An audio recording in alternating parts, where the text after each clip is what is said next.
ሰላም ውድ አድማጮቻችን እንደምን ቆይታችኋል? ከሪያሊቲ ሚዲያ አዳዲስ መረጃዎችን ለማግኘት የሪያሊቲ ሚዲያ ዩቲዩብ ቻናልን ሰብስክራይብ ያድርጉ እያልን ወደ ዕለቱ ዜናዎች እናልፋለን። ጠቅላይ ሚኒስትር አብይ አህመድ በጋሞ ዞን በደረሰው አደጋ የተጎዱ ወገኖችን በስፍራው በመገኘት አጽናኑ። ጠቅላይ ሚኒስትር አብይ አህመድ በደቡብ ኢትዮጵያ ክልል ጋሞ ዞን ጋጮ ባባና ሌሎች ወረዳዎች በደረሰው የመሬት መንሸራተት አደጋ የተጎዱ ወገኖችን በስፍራው በመገኘት አጽናንተዋል።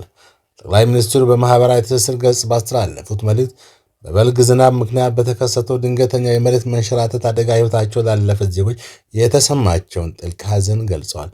መንግስት ለአደጋው ተጎጂዎች አስፈላጊውን ድጋፍ ማድረጉን አጠናክሮ እንደሚቀጥልም አረጋግጧል። ችግሩን በዘላቂነት ለመፍታት እንዲቻል ተገቢው ጥናትና ስራ መከናወን እንዳለበት ያሳሰቡት ጠቅላይ ሚኒስትሩ ተጨማሪ አደጋ እንዳይከሰትም አስፈላጊውን የጥንቃቄ ተግባር ሊከናወን እንደሚገባው አስገንዝበዋል።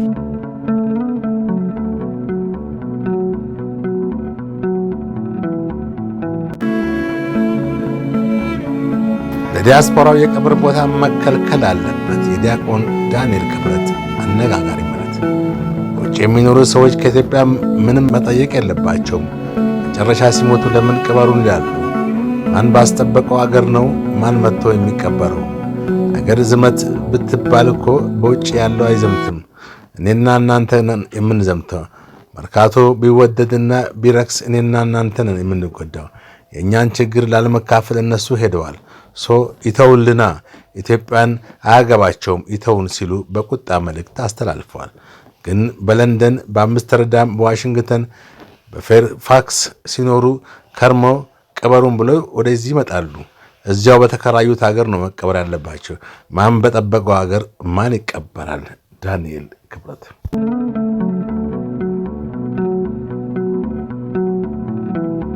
እንደ ቴዎድሮስ ከመኖር እንደ መምህር ዘላለም ወንድሙ ብሞት ሌሊቱን ሲሰማኝ ያደረው ይህ ነው።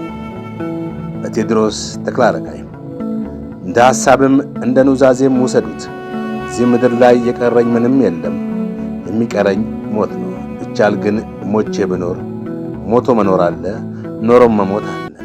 ኖሬ ከመሞት ሞቼ ብኖር መርጣለሁ።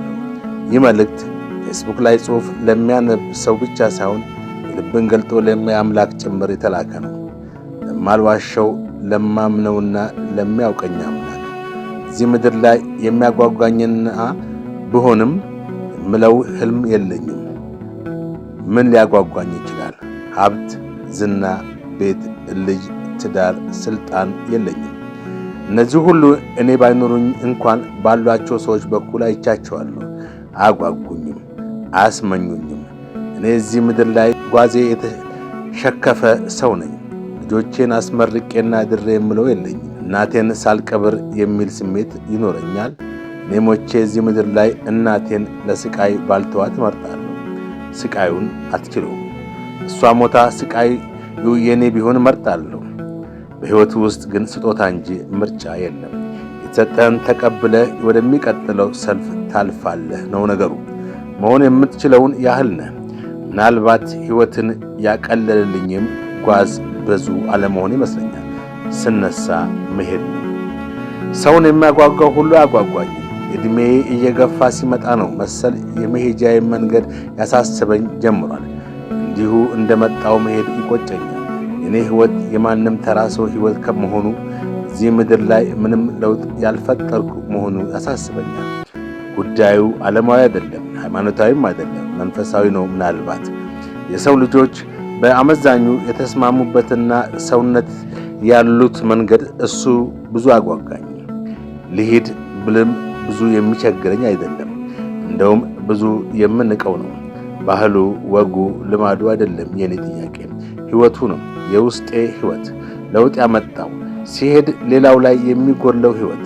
ዛሬ ሌሊት ከተኛሁበት ሳልነቃ ብቀር ከጥቂት ቤተሰቦቼና ወዳጆቼ ውጪ ማንንም የማላጎድል ሰው መሆኔን ያሳስበኛል፣ ይሰማኛል። ለሰው የምሰጠው ስለሌለ የማጎድለውም የለም። መምህር ዘላለም ወንድሙ የሚሰጡት ብዙ ስለነበረ ያጎደሉትም በዝቶ ታየ። ክፍተት ተፈጠረና ያን ክፍተት ደግሞ በቀላሉ የሚሞላው ታጣ። ያ ነው ኦርቶዶክሳውያንን ከምዕመን እስከ ጳጳስ ያስነባው። እኔ በዘመኔ ቀሳውስትና ሰባኪያን ሰው ቀብር ላይ ተገኝተው እነሱ ምንም ሞቶባቸው የማያውቁ ሆነው ሐዘንተኛውን ሲያጽናኑ ነው እንጂ ጳጳሳት ክህነታቸውን ማዕረጋቸውን ጥለው እንደ ተራ ሰው ሆነው ተንሰቅስቀው ሲያለቅሱ አላየሁም። ይህ የመጀመሪያ ነው። ወደሚሰብኩት ሰማያዊ ስፍራ እንደሄዱ የዓለም መምህር ዘላለም ራሳቸውም የሚያጓጉለትና ዕድሜያቸውን ሁሉ የሰጡለት ዓለም መሆኑንም ያመኑና እያሳመኑ ጭምር አባቶቻቸው ልጆቻቸውም መንፈሳውያኑ ዓለማውያኑም እኩል አነቡላቸው። ለልፈታቸው ሳይሆን ለጉድለታቸው አለቀሱ። እዚች ቤተክርስቲያን ካህናትም ጳጳሳትም ጭምር ሄደዋል። ምነው ሁሉም የመምህር ዘላለም መሄድ ተለየባቸው? ይህ ልዩነት ነው የኔ ልዩ ዓለም።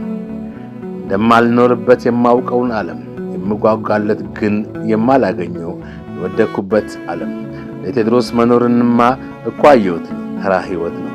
የትም የሚገኝ ማንም መንገደኛ የሚኖረው አይነት ሕይወት። ይህንን ሕይወት ለረጅም ዓመታት ከመኖር የመምህር ዘላለምን ሞት መሞት ጻድቅነት ነው፣ ቅድስና ነው፣ መመረጥ ነው፣ የሕይወት ትርጉም ነው፣ የሞትም መለየት ነው። በዕድሜ መምህር ዘላለም ታናሼ ነው፣ ግን በግብራቸው የአባቴም ታላቅ ሆነው ተገኙ። ዕድለኛ ናቸው። እግዚአብሔር ታላቅ የመሆንን ጸጋ ሰጥቷቸዋል። እሳቸውም ይህ ዓለም ሳያታልላቸው ጸጋቸውን ችለው ኖረውታል። እንደ ብዙዎቻችን እዚህ ዓለም ላይ አልሞቱም። ከዚህ ዓለም ነው ሞተው የኖሩት። የሃይማኖትን ድንበር ጥሰው ነው የታዩት። ጸጥ ረጭ ነው ያደረጉት። ታድለው መቅናት እንጂ ይህንን የእሳቸውን ሕይወት መኖር አልችልም። እፈልገዋለሁ ግን ያቅተኛል። የኔ ሕይወት ተነጥቆ የእሳቸው ሞት ቢሰጠኝ ምንኛ መታደል ነው።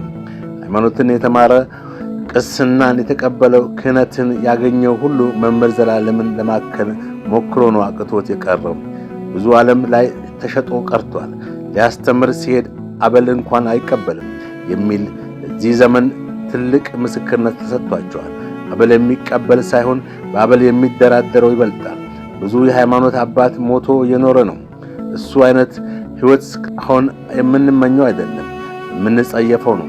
እንደ ብዙ ሃይማኖተኛማ እኔ ዓለም ላይ ሆኜ እበልጣለሁ። ቢያንስ እኔ እንዲህ አስባለሁ። ቢያንስ ለእግዚአብሔር ከተሰጠው ላይ አላነሳም። ቢያንስ እግዚአብሔር ለሌላው የሰጠውን ቀንሼ አላስቀርም። ቢያንስ ዓለማዊ ነኝ እንጂ በዓለም ላይ ስግብግብ ሰው አይደለም። ቢያንስ እውነት እጄ ላይ አትሞትብኝም። ቢያንስ እውነት ሲገሏት ባላድናትም እንኳ አብሬ አልገድልም። ቢያንስ ብቻዬን እቆማለሁ፣ አልገድልም፣ አልቀብርም። ዓለም ላይ የወደኩ ሰው ነኝ እንጂ ገና ከዓለም አልተጣልኩም። ስንት ሰዎች የሰሩት ቤት፣ የገዙት መኪና፣ ያጠራቀሙት ሀብት ላይ የሰው ሐቅና ላብ እንዳለበት ሕሊናቸው ይቁጠሩ። እኔ ለዚህ ዓለም ሙት እንደሆንኩ አውቃለሁ። የመምህር ዘላለምን ሞት መኖር ነው የምመኘው። ቢያድለኝ። ቴድሮስ ተክለሃሪያት